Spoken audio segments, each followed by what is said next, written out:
Assalamualaikum warahmatullahi wabarakatuh. Perkenalkan saya Anjung NIM 90500121005. Kelas Perbankan Syariah B akan membahas materi tentang A. Kebijakan moneter Islam dalam perspektif mikro-makro. Dengan penerapan kebijakan moneter Islam, setiap transaksi di sektor keuangan harus berkaitan langsung dan dilandasi dengan transaksi di sektor real, seperti investasi dan perdagangan.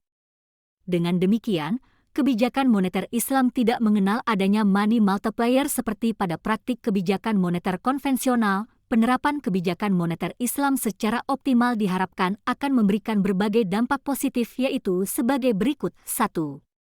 Memelihara keselarasan dan keserasian sektor real dan sektor keuangan. 2. Meningkatkan kelancaran aliran distribusi sumber daya uang, sehingga sektor keuangan akan terhindar dari penumpukan uang. 3. Menghindari penggandaan uang tanpa adanya pertumbuhan nyata di sektor real. 4. Meningkatkan resistensi sistem ekonomi dan keuangan terhadap kemungkinan terjadinya krisis. 5.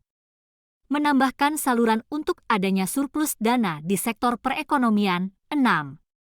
Memaksimalkan distribusi sumber daya dalam perekonomian. B. Kebijakan moneter dalam sistem keuangan. Kebijakan moneter dalam sistem keuangan ganda berkaitan dengan upaya bank sentral untuk mengendalikan jumlah uang dan suku bunga dalam dua jenis pasar keuangan, pasar uang dan pasar valuta asing. Tujuan utamanya adalah menjaga stabilitas harga dan pertumbuhan ekonomi. C. Kebijakan moneter tanpa bunga. Kebijakan moneter tanpa bunga, atau yang dikenal sebagai kebijakan moneter non-bunga, umumnya mengacu pada penggunaan instrumen kebijakan oleh bank sentral untuk mengendalikan tingkat suku bunga tanpa menggunakan suku bunga sebagai instrumen utamanya. Metode ini bisa melibatkan alat-alat seperti kebijakan kuantitatif, forward guidance, atau operasi pasar terbuka untuk mencapai tujuan kebijakan moneter tanpa mengubah suku bunga. D. Kebijakan moneter Islam di Indonesia.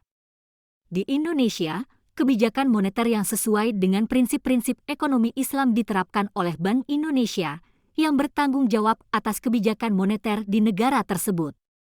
Pendekatan ini mencakup penggunaan instrumen kebijakan yang sesuai dengan prinsip syariah, seperti mudharabah, musyarakah, dan wakalah. Bank Indonesia juga memantau dan mengawasi bank-bank syariah yang beroperasi di Indonesia untuk memastikan bahwa kegiatan operasional mereka sesuai dengan prinsip-prinsip ekonomi Islam. Prinsip utama dalam keuangan Islam, seperti larangan riba, bunga, dan keberlanjutan ekonomi, menjadi landasan untuk merancang kebijakan moneter yang sesuai dengan nilai-nilai Islam.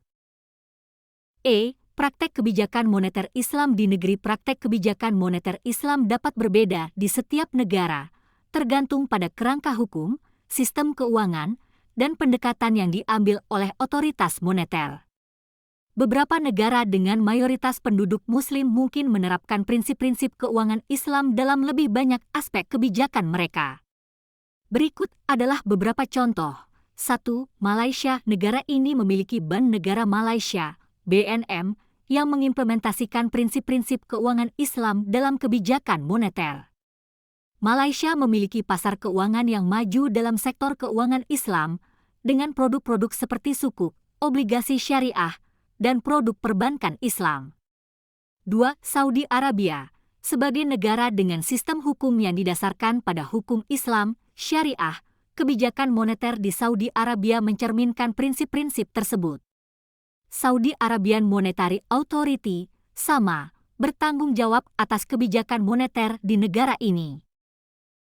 F. Aplikasi instrumen moneter Islam individu, sosial, dan pembangunan. Instrumen moneter Islam mencakup berbagai produk keuangan yang sesuai dengan prinsip-prinsip ekonomi Islam. Berikut adalah contoh aplikasi instrumen moneter Islam untuk tingkat individu, tingkat sosial, dan tingkat perekonomian. 1. Individu mudharabah dan musyarakah. Individu dapat menggunakan konsep mudharabah, bagi hasil, dan musyarakah bersama dalam investasi atau pembiayaan. 2. Sosial zakat dan sedekah. Prinsip zakat, sumbangan wajib, dan sedekah, sumbangan sukarela, dapat digunakan untuk tujuan sosial. 3. perekonomian bank syariah, institusi keuangan syariah dapat memberikan pembiayaan dan layanan perbankan yang sesuai dengan prinsip-prinsip Islam, seperti mudharabah, musyarakah, dan wakalah. Baik, demikianlah materi yang sempat saya sampaikan, kurang lebihnya mohon dimaafkan. Wabillahi taufik wal hidayat. Wassalamualaikum warahmatullahi wabarakatuh.